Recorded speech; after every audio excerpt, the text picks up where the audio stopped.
Hello, and welcome to yet another one of my videos, coming to you direct from my balcony on this beautiful sunny day. I never thought I would be back here so soon after that last video, which was a book review of Northern Lights by Philip Pullman, which I am so terribly sorry, Logan, that I did not finish that book. I hope you understand. It was just, like I said, it came to me at the wrong time. If I were to have read it in my youth, then perhaps I would have enjoyed it better and would have finished it. But at this time, I really don't see myself reading that thing all the way through because of it depressing me so. But anyway, in that book review, I mentioned that I had read another book in order to, I suppose, make myself feel more chipper about things. And I enjoyed that book quite a bit better than Northern Lights, sad to say. But this book in particular, I had bought because I was collecting certain volumes of a specific author, and it happened to be one that I've been looking for quite some time, and I decided to add it to the collection. But over the years, that particular book has become lost in my library because it's gotten so large and disorderly that I couldn't find it for many years. Until recently, when I started tidying up my room in preparation for a library tour, which shall take place sometime soon. I don't know when that will be, but I will let you know. I might even do it live. Who knows? But anyway, in my tidying up of that room, I did find that book again. And I figured, hey, I may as well read it. I've been meaning to read it for years. And given some rather untimely circumstances, mainly the passing of my father, I thought it only apt to read it now, rather than never. And that book is this one right here, A Grief Observed by C.S. Lewis. This is not the first C.S. Lewis book I've read. Obviously, I've read some of his fictional work, like The Chronicles of Narnia and his Space Trilogy. But this is actually the first of his spiritual works that I've read. He's written quite a few books pertaining to God and religion and spirituality and all that type of thing. Among those being Mere Christianity, The Problem of Pain, Miracles, various other ones, and this being among them. So, as you can see there, I got the book for 50 cents, and it's been in that bookshop since June of 2016, so I got this book many years ago. But anyway, this book here basically is sort of a journal documenting C.S. Lewis in the wake of his wife's passing, this wife being Joy Davidman, a poet to whom he'd been married for about 4 years and who had recently died of cancer. Many members of his family, including his father and mother, have also passed of cancer and such, and he was wondering who would be next in the queue. Evidently it happened to be Joy. And basically this journal chronicles his, I suppose, experience in enduring the grieving process and such, and how his thoughts and feelings throughout it were affected by it. And also it delves deeply into, I suppose, a spiritual warfare, and how he often describes God in the midst of this as sort of a great, either a cosmic sadist or a cosmic vivisector of some kind, performing awful experiments on people when it comes to grief and such and all that.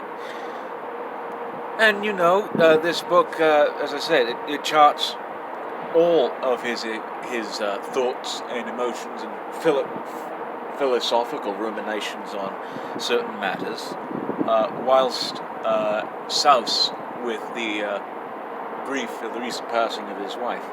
And I found it to be an extremely comforting volume.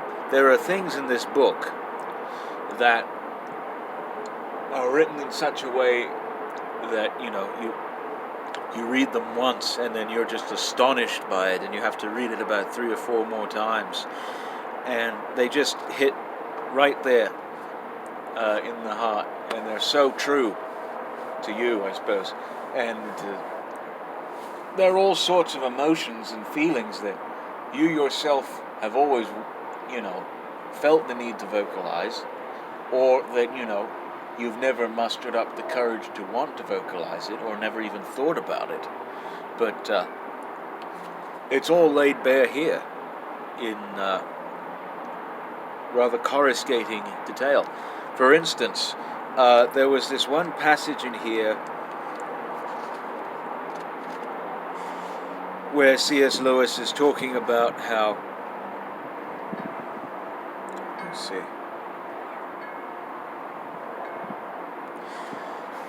where he's talking about how other people would, I'm trying to find the right passage, but how other people would react to,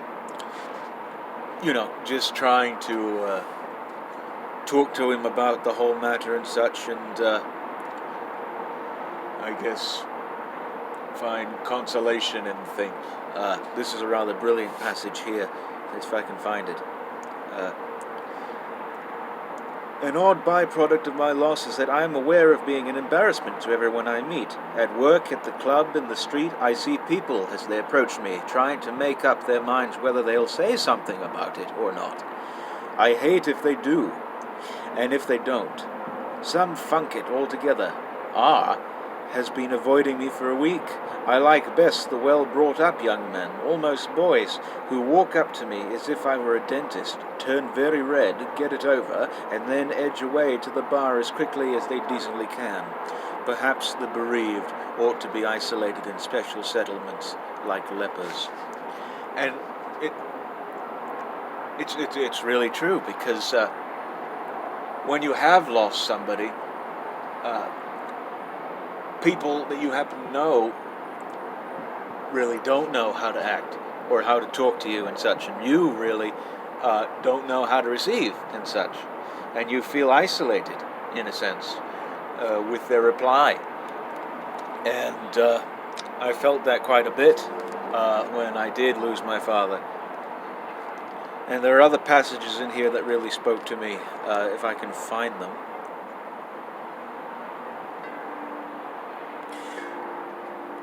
Okay, oh yeah, there's this one here on prayer that I found really brilliant.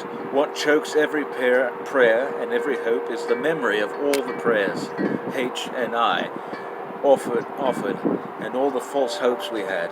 Not hopes raised merely by our own wishful thinking, hopes encouraged, even forced upon us by false diagnoses, by X-ray photographs, by strange remissions, by one temporary recovery that might have ranked as a miracle. Step by step we were led up the garden path, time after time. When he, talking about God, seemed most gracious, he was really preparing the next torture. And that also, when it comes to grief, is very apt too. There are other passages in here that really spoke to me, especially one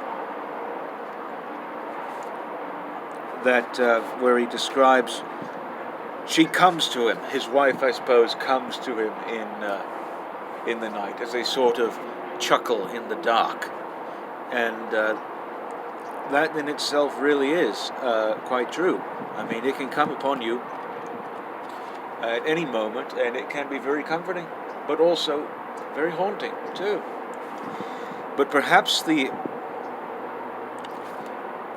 the passage in here that spoke most to me was this one right here.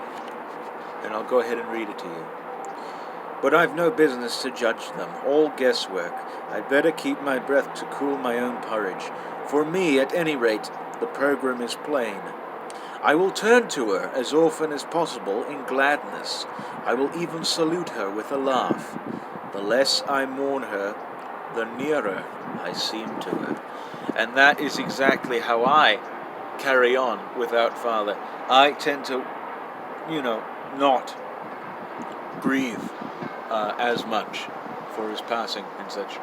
And really, I don't tend to think about the matter all that much, because really I don't want to become tearful. And Lewis just described it right to the letter with such mastery that it just took me aback for a minute, and I just had to stop for a minute and just contemplate how I was carrying on. And it really is wonderful. My mother, actually, she was reading this book. She still is. She's about that far in.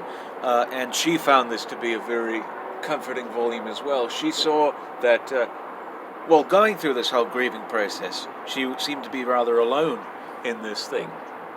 And really it was inescapable to her. It was like nobody else would experience this feeling of utter torture. But when she read this, she found it to be extremely consoling that she was not alone in the matter, and that someone else had went through it, someone of much renown as Lewis, and that ultimately made her feel more, I guess, better about the matter. This was an utterly wonderful read.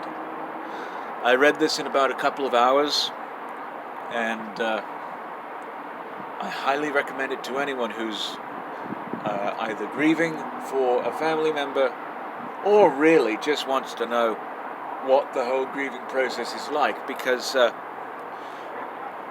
Lewis describes how, it could be gone one day and then it could, come back just like this. And it really does happen like that. It's wonderful.